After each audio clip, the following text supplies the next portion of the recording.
یہ بات درست ہے کہ آج بدقسمتی سے نوجوان نسل تصوف کے موضوع پر کنفیوزڈ ہے۔ اس کی کئی وجوہات ہیں، ان میں سے ایک وجہ تو خود حضور سیدنا داتا علی حجویری رحمۃ اللہ علیہ نے بھی کشف المحجوب میں بیان فرمائی، اور کئی اور وجوہات ہیں جس کے اوپر محققین اور مصنفین بیان کرتے رہے ہیں۔ ایک چیز ہمیں سمجھنے کی جو اشد ضرورت ہے آج کے دور میں، وہ یہ ہے کہ جیسے انسانی جسم ہوتا ہے، اس کا ظاہر بھی ہے، اس کا باطن بھی ہے، اور وہ دونوں ناگزیر پہلو ہیں انسانی ذات کے۔ اگر جسم نہ ہو تو بھی انسان کا تصور باقی نہیں رہتا، اور اگر اس کے اندر پوشیدہ روح اور جان نہ ہو تو بھی انسان کی ذات کا تصور باقی نہیں رہتا۔ یہ دونوں چیزیں مل کر انسان کو مکمل کرتی ہیں۔ اسی طرح اسلام بھی ہے، جو ہماری عبادات ہیں، نماز، روزہ، حج، زکوٰۃ، دیگر دینی امور جو ہم انجام دیتے ہیں، یہ اسلام کا ظاہر ہے، اور اس کا ایک باطن روح وہ در حقیقت تصوف ہے۔ پھر حضور سیدنا داتا علی حجویری رضی اللہ تعالیٰ عنہ رحمۃ اللہ علیہ، آپ کی ذات بابرکات، آپ کا لاہور میں تشریف فرما ہونا، آپ اہلیان تصوف میں صوفیاء کی جماعت کے امام ہیں، اور اس درجے پر فائز ہیں کہ آپ خود قواعد و ضوابط تصوف کے عطا فرمانے والے ہیں، اور نہ صرف عطا فرمانے والے ہیں کہ آپ کے عطا کردہ قواعد و ضوابط کی روشنی میں در حقیقت بہت سارے سلاسل تصوف کے وجود میں آئے۔ اور اس کے اوپر بہت خوبصورت بات آپ نے خود کشف المحجوب میں ارشاد فرمائی۔ ایک شیخ سے آپ نے اس کو کوٹ فرمایا کشف المحجوب میں، آپ فرماتے ہیں کہ قرون اولیٰ میں لفظ تصوف نہیں تھا، لیکن تمام لوگ اپنے اخلاق اور کردار میں صوفی تھے، حقیقت تھی۔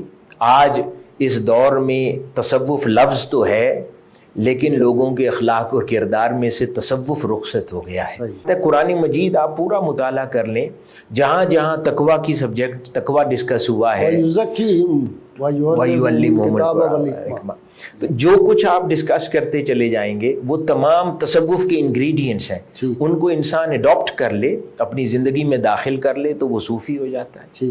حضور سیدنا داتا علی حجویری رحمۃ اللہ علیہ نے فرمائی۔ اور عموماً اس سبجیکٹ کے اوپر شیخ الاسلام پروفیسر ڈاکٹر محمد طاہر القادری مدث اللہ علیہ آپ بڑی خوبصورت بات ارشاد فرماتے ہیں۔ آپ فرماتے ہیں کہ میں تصوف کے متعلق قرون اولیٰ یعنی پہلے 500-700 سال کے جو اشخاص ہیں اور ہستیاں ہیں، ان کی کتب کا مطالعہ کرتا ہوں، بالکل صحیح، اور انہی کو اوتھینٹک اس مضمون میں مانتا ہوں۔ بعد ازاں پھر جو تصانیف کئی لکھی گئی ہیں اس کے اندر واقعات کا اضافہ زیادہ ہوا ہے، کئی بزرگان دین کے ارشادات ہیں، خود ان کی اپنی تصانیف نہیں ہیں، اور ان کے ملفوظات ہیں، ان کے مریدین یا شاگردوں نے، تلامذہ نے تحریر کیے ہیں، اس کے اندر عقیدت کی چاشنی بعد میں زیادہ کئی بار داخل کر دی ہے، ضرورت سے زیادہ۔ اس قسم کے بہت سارے امور ممکنہ طور پر ہو سکتے ہیں۔ ڈاکٹر صاحب اس میں ایک بہت خاص اس طرف توجہ کرنی چاہیے کہ ان بزرگان دین سے تصور بھی نہیں ہو سکتا کہ وہ کوئی شرک کی بات کریں گے یا نعوذ باللہ رسول اللہ صلی اللہ علیہ وسلم کی شان پاک کے خلاف کوئی بات کریں گے۔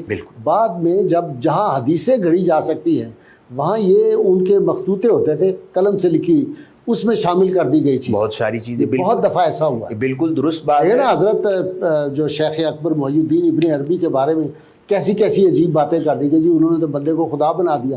وہ کہتے ہیں انسان جتنا مرضی عروج کر لے وہ بندہ ہی رہے گا، اللہ تعالیٰ کتنا نزول فرما لے وہ رب رہے گا۔ یعنی راہ سلوک کی انتہا ابدیت ہے، ہاں، جو صوفیاء کرام کے ہاں کہا جاتا ہے کہ راہ سلوک کی انتہا، یعنی کوئی بھی اللہ کا بندہ تصوف کے راستے پر چلتا جب اپنی انتہا کو پہنچتا ہے تو وہ حقیقت ابدیت ہے، یعنی وہاں پر ابدیت کی انتہا ہے۔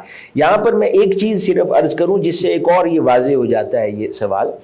حضور سیدنا داتا علی حجویری رحمۃ اللہ علیہ کی جو کشف المحجوب ہے، آپ اگر اس کی ابواب کی ترتیب کا مطالعہ کریں، یہ بڑی پیاری بات ہے، آپ ذوق لیں گے۔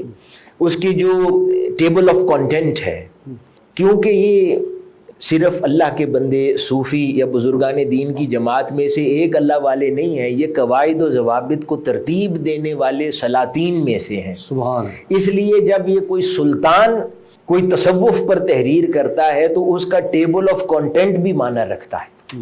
تو آپ جب ان کی ٹیبل آف کانٹینٹ کا مطالعہ کریں گے تو جو تصوف کی راہ کی منازل ہیں، اس راہ سلوک پر جتنے سٹیپس آتے چلے جاتے ہیں، آپ کا ٹیبل آف کانٹینٹ اکارڈنگلی ہے۔ عالمی شہرت یافتہ شخصیت ڈاکٹر حسین محی الدین قادری کے علمی و فکری خطابات، رپورٹس اور ڈاکومنٹری سے مستفید ہونے کے لیے ابھی آفیشیل یوٹیوب چینل ڈاکٹر حسین قادری سبسکرائب کریں۔ اپ ڈیٹ رہنے کے لیے بیل کا بٹن دبائیں۔